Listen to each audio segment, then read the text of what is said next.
له بېلابېلو مذهبي مراسمو سره په ورته وخت کې د بیت المقدس ترنګلی حالت. په سلامونه مو هرکلی کوم.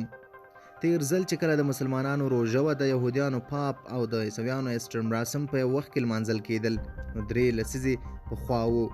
دا اونۍ به د دغو 3 وړو مذاهبو مراسم زرګونه اسرائیلیان، فلسطینیان، عیسویان د بیت المقدس د لرغوني ښار کې سره راټول کړي.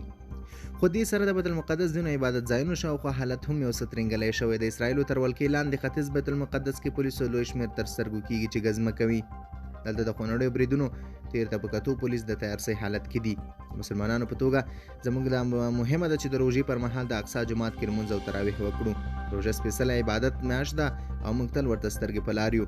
دا خبره راته ریاض وکړه. جانماز پر اوږه د اسلام دریم سپېڅلی تر ټولو سپېڅلی ځای ته روان و، خو زیاتوي چې سږکال خپل مسلمانان لمسیان له ځان سره نه راولم، ځکه د خوندیتوب په اړه یې ویرېږم. ختیځ بیت المقدس کې سیلانیانو ته د خدماتو وړاندې کوونکی عیسوي دالیا حباش وایي چې د ایسټر رخصتۍ پر مهال د پولیسو لخوا د سړکونو بندېدل ورته دا ګرانوي چې زوړ ښار کې د خپلوانو لیدو ته ورشي، خو وایي بیا هم هوډمنه ده.